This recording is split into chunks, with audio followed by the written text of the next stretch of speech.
우리 한영교회 구역 권찰님들의 찬양을 주님께서 기쁘게 받으셨을 줄로 믿습니다. 이 시간은 권찰의 헌신 예배로 드립니다. 권찰이라는 말을 사전에서 찾아보면 기독교에서 성도의 가정 형편을 살피고 신방하는 직책이라고 나옵니다. 우리 교회에서는 각 구역에서 구역원들의 삶을 살피시는 구역장님 그리고 부구역장님들이 바로 권찰이라고 할 수 있습니다. 성도를 찾아가서 그의 삶을 살피는 직책이라는 것이죠. 구역장으로서 하는 일이 있죠. 구역 예배 때 함께 말씀도 나누고 또 가르치고 또 여러 가지를 전해주는 일도 합니다. 하지만 주요 직무는 내가 맡은 그 구역원들이 실제로 어떻게 살아가는지 그 형편을 살피고 또 돕고 기도하는 일을 담당한다는 것입니다. 이 시간에는 구역장 또 부구역장님들을 향해 권면하는 말씀을 전하고자 합니다. 물론 우리는 모두가 서로를 살피고 돕고 보살펴야 하는 성도들이기 때문에 모두가 들어야 할 말씀이기도 하죠. 이 권찰이라는 단어를 실제로 얘기할 때는 잘 쓰지 않는 것 같습니다. 그래서 헷갈릴 수 있기 때문에 구역장, 부구역장 모두를 통틀어서 구역장이라는 말을 쓰겠습니다. 먼저 모든 구역장님들이 참 애쓰신다는 감사의 말씀을 전합니다. 현재 구역장을 맡고 계신 분들뿐만 아니라 과거의 구역장으로서 구역을, 교회를 섬기셨던 모든 분들이 매우 수고하셨습니다. 여러분들이 헌신한 덕분에 우리 한영교회가 든든히 세워졌고 지금도 계속 건강하게 세워져 가고 있습니다. 앞으로도 계속해서 계신 자리에서 최선을 다하면서 우리 교회를 건강히 세워주시기를 부탁드립니다. 이 구역장은 아까 권찰이라는 용어로 설명했던 것처럼 구역원의 삶을 살피고 돕는 역할을 합니다. 그와 관련해서 여러 일을 하시죠. 구역장이 해야 할 일이 무엇인가에 대해서는 지금까지 모임 때 자주 들어오셨을 겁니다. 기본적으로 당연하게도 구역원들의 삶을 살피고 또 그들을 위해 기도하고 또 구역 예배, 구역 모임을 맡아서 진행하고 또 구역원들의 상황을 우리 목회자들에게 알려줘서 함께 돕는 역할을 하십니다. 그런데 구역장이 해야 할 이러저러한 일보다 더 잘해야 할, 더 잘 알아야 할 중요한 게 있습니다. 바로 교회는 어떤 곳이며 어떤 곳이 되어 가야 하는가에 대해서 알아야 한다는 겁니다. 구역장으로서 무엇을 해야 하는지 아는 것 매우 중요하죠. 그래야 구역이 움직이고 구역원들도 활발하게 움직일 수 있습니다. 또 조직으로서의 교회도 돌아갈 수 있게 되는 것이죠. 하지만 그보다 더 중요한 게 교회는 어떤 곳이며 어떤 곳이 되어야 하는가를 아는 것입니다. 왜냐하면 내가 교회를 무엇이라고 생각하느냐에 따라서 구역장으로서 구역원들을 돌보고 이끌어가는 모습도 달라지기 때문입니다. 이것은 꼭 구역장에게만 해당하는 내용은 아니겠죠. 하나님을 믿는 모든 성도들이 올바른 교회를 추구하기 위해서 알아야 할 것들입니다. 하지만 교인들이 맡은 직책 중에서 비교적 교인들과 밀접하게 관계를 가지는 직책이 바로 구역장이기 때문에 구역장에게는 특히나 교회에 관한 바른 생각을 가지는 게 중요하겠죠. 여러분들은 교회를 무엇이라고 생각하시나요? 우리 교회가 어떤 교회가 되면 좋겠다 하는 생각을 갖고 계신가요? 교회를 어떻게 생각하느냐에 따라서 교회와 함께 어떤 삶을 살아가는지가 결정됩니다.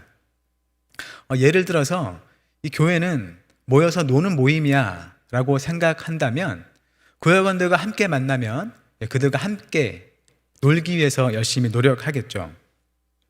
또 교회는 하나님께 기도하는 모임이다 라고 생각을 하면 구역원들을 만나면 함께 기도하기 위해 노력할 겁니다.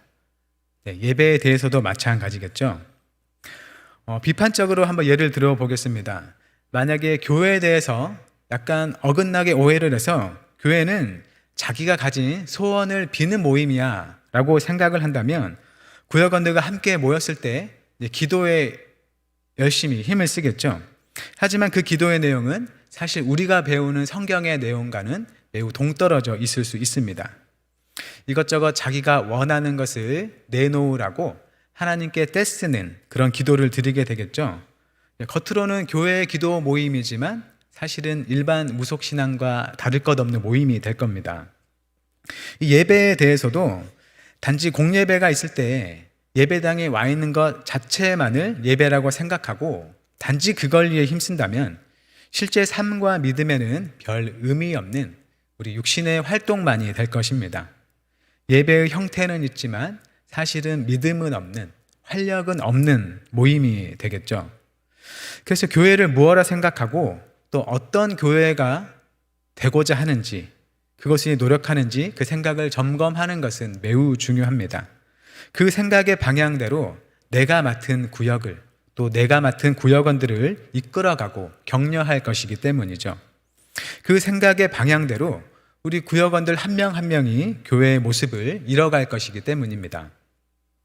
그래서 교회에 대한 바른 생각이 없으면 내가 구역장으로서 해야 할 일이 무엇인지 바르게 알 수 없고, 또 내가 구역장이기 때문에 다른 사람들로부터 요구받는 일을 왜 해야 하는지 바르게 알 수도 없습니다.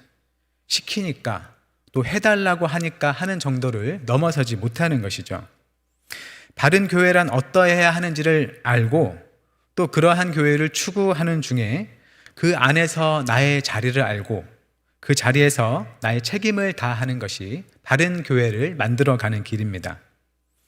그래서 올바른 교회를 추구하는 방향성 안에서 구역장으로서 내가 할 일이 무엇인지를 알고 힘쓰는 게 중요하다는 것이죠. 아무 근거 없이 또 목적과 이유 없이 맹목적으로 헌신하고 봉사한다면 자기 자신도 지치고 함께하는 사람도 지칠 겁니다. 하나님을 믿기 때문에 하고자 했던 일이 되려 보람은 없이 단지 힘든 일만 되는 것이죠. 그렇다면 교회란 무엇일까요? 우리는 교회의 바른 모습을 다른 곳이 아닌 성경에서 찾아야겠죠.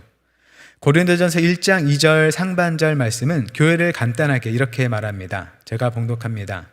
고린도에 있는 하나님의 교회 곧 그리스도 예수 안에서 거룩하여지고 성도라 부르심을 받은 자들. 교회는 예수님 안에서 세상과 구별된 거룩한 자들이다 하고 말할 수 있습니다. 세상에서 벗어나서 예수님 안에 있게 된 사람들이 바로 교회라는 것이죠. 쉽게 말하면 예수님을 믿는 사람들의 모임을 교회라 할 수 있다는 겁니다. 이 교회는 예수님을 믿는 사람들의 모임이다라는 정의는 매우 기본적인 정의입니다. 거기에 더해서 성경의 여러 곳들에서 그렇다면 교회란 어떤 모습이 되어야 하는가에 대해서 얘기를 하죠. 그중 하나가 이 시간 본문인 고린도전서 12장에서 몸의 비유로 나타낸 교회의 모습입니다. 본문 12절과 13절을 제가 봉독합니다. 몸은 하나인데 많은 지체가 있고 몸의 지체가 많으나 한 몸인가 같이 그리스도도 그러하니라. 우리가 유대인이나 헬라인이나 종이나 자유인이나 다 한 성령으로 세례를 받아 한 몸이 되었고 또 다 한 성령을 마시게 하셨느니라. 사도 바울은 고린도 교회를 향해 한 몸이라고 말하고 있습니다. 교회는 한 몸이다라는 것이죠.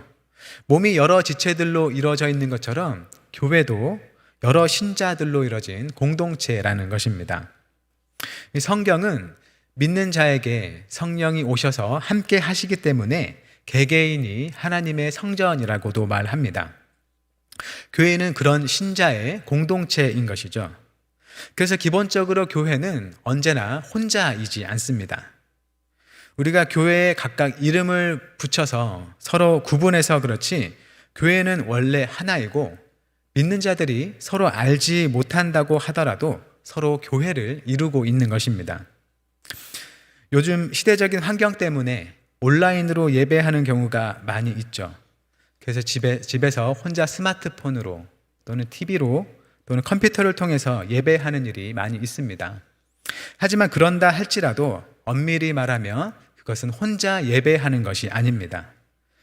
지금도 댁에서 혼자 온라인으로 이 예배에 참여하신 분들이 계실 겁니다. 그분은 댁에 혼자 계시지만 여기 있는 우리와 함께 예배하는 것이지 결코 혼자 예배하는 것이 아니라는 것이죠. 그저 물리적으로 혼자 계신 겁니다.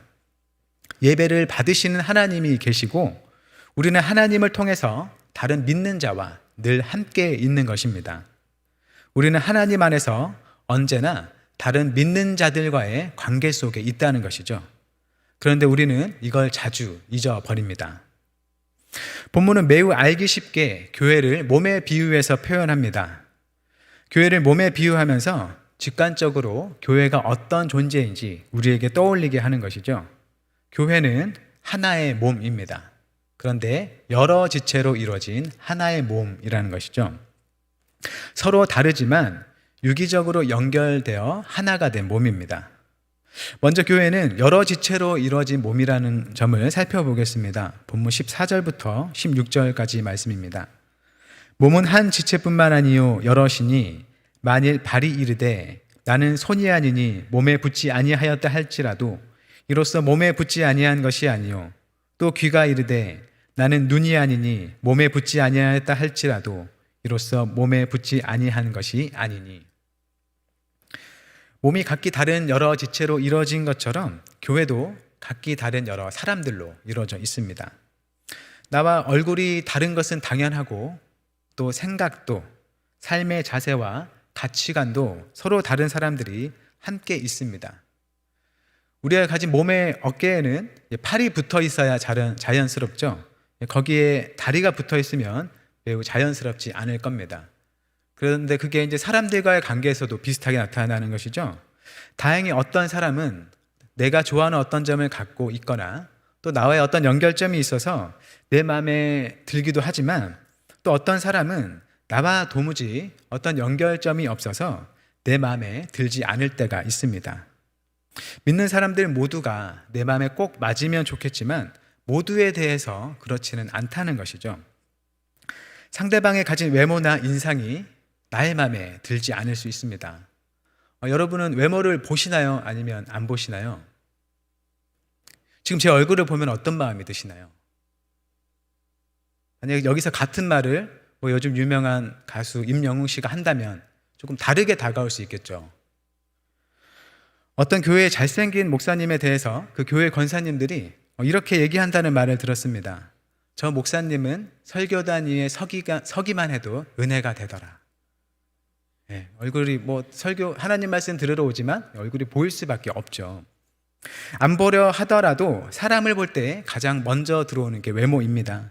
단지 얼굴이 잘생기고 예쁜 것만을 말하는 게 아니라 그 사람이 풍기는 어떤 이미지, 어떤 느낌이 있는 것이죠. 겉으로 보여지는 모든 것을 외모라고 부를 수 있습니다. 그런데 사람들이 호감을 갖는 외모도 사실 다양하기 때문에 외모 자체만으로도 어떤 사람들과 관계를 맺게 되는지가 달라진다는 것이죠. 또 사람이 하는 말이나 행동이 나의 마음에 들지 않을 수도 있습니다. 내가 좋아하지 않는 말투를 쓰고 또 내가 싫어하는 방식의 행동을 한다면 그게 마음에 들지 않는 것이죠. 이렇게 사람들이 서로 다르다는 것은 좀처럼 공동체가 하나 되지 못하게 만드는 어려움이 됩니다. 그런데 문제는 그 사람도 내가 믿는 예수님을 똑같이 믿는 사람이라는 것이죠. 그 사람도 나와 같이 하나님의 거룩한 사람이라는 겁니다. 하나님께서는 그 사람을 나와 관계없는 사람이라고 부르는 게 아니라 나의 형제, 나의 자매라고 부르신다는 겁니다. 그래서 우리에게는 일단 상대방이 가지고 있는 나와는 다른 모습을 바꾸려 하지 않고 그대로 인정하는 게 필요한 것이죠. 하나님 안에서 그 모습 그 자체로 귀하게 볼 줄 아는 눈과 마음을 먼저 가져야 한다는 것입니다. 하나님의 일을 인정한다는 것이죠.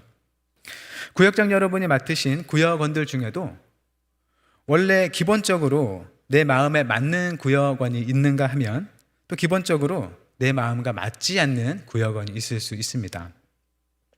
교회가 아니었다면 내가 이 사람과 도무지 함께 할 일이 없을 그런 사람인데 예수님을 믿는 사람이라서 어떻게 한 교회에서 맺어진 그 연으로 함께 하게 된 것이죠. 그럴 때 어떻게 하시나요? 마음에 드는 구역원과만 친하게 지나시나요? 그렇지 않죠. 나의 생각과 성향과 취미와 여러 가지 면에서 다르다 할지라도 그 사람과도 화합을 이루는 게 우리에게 주어진 책임입니다. 기본적으로 서로 맞지 않는 사람과 잘 맞춰 지내는 것은 결코 쉽지 않습니다. 하지만 그것이 교회의 모습이라는 것이죠. 서로 다르고 잘 안 맞지만 그래도 화합해서 몸을 이뤄가는 것, 그것이 교회라는 겁니다. 그래서 우리는 무엇보다 나와는 여러 가지 면에서 다른 구역원을 있는 그대로 인정하고 존중하는 자세를 갖는 게 필요합니다. 그게 바로 그 사람과 올바른 관계를 맺는 시작인 것이죠. 그리고 거기서 한 걸음 더 나아가야 합니다. 구역원 각자가 다르기 때문에 그에게 맞는 방식으로 그를 대하는 사랑을 키워가야 하는 것이죠. 자녀를 여럿 두신 분은 아마 몸소 아실 거라 생각됩니다.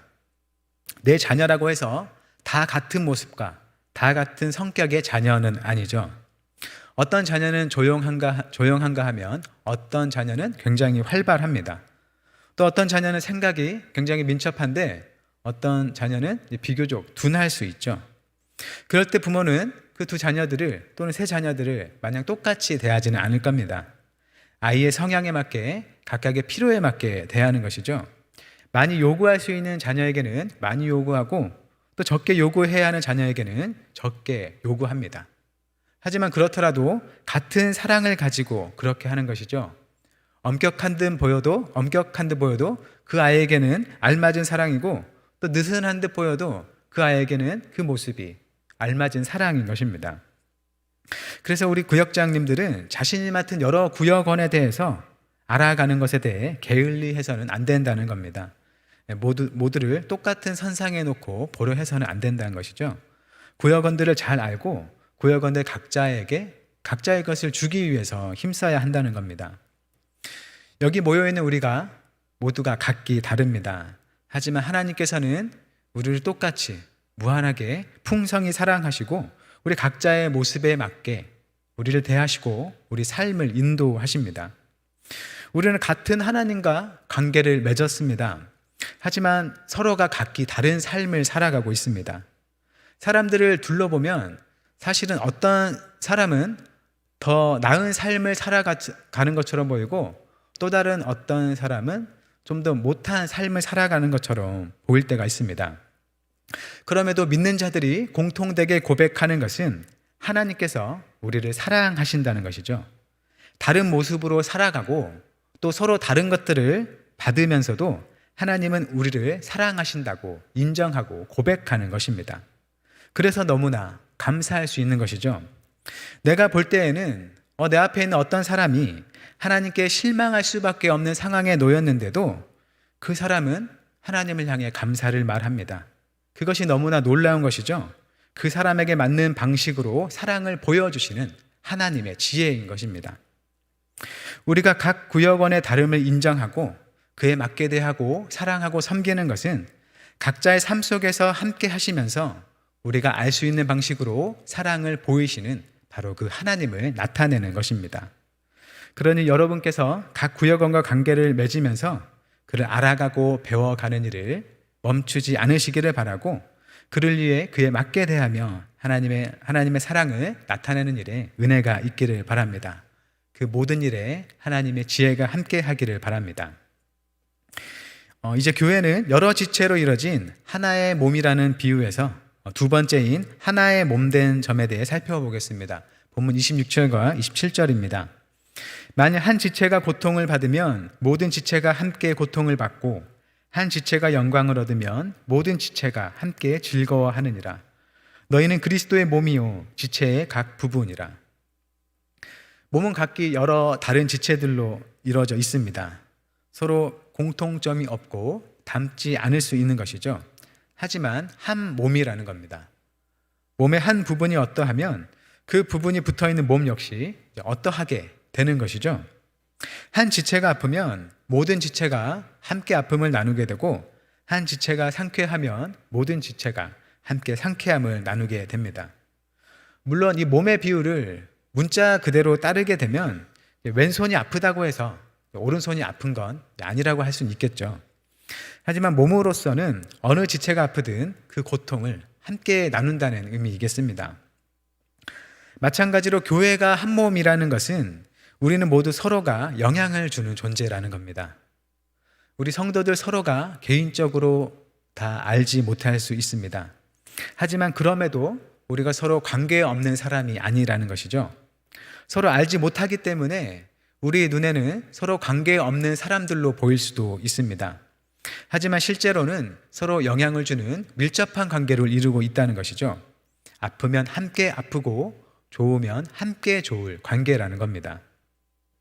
단지 어떤 지역의 개별적인 교회 안에서만, 그 사람들 안에서만 이런 일이 일어나는 게 아니고 세상에 존재하는 교회 모두가 하나님 안에서 서로 밀접한 관계라는 것이죠.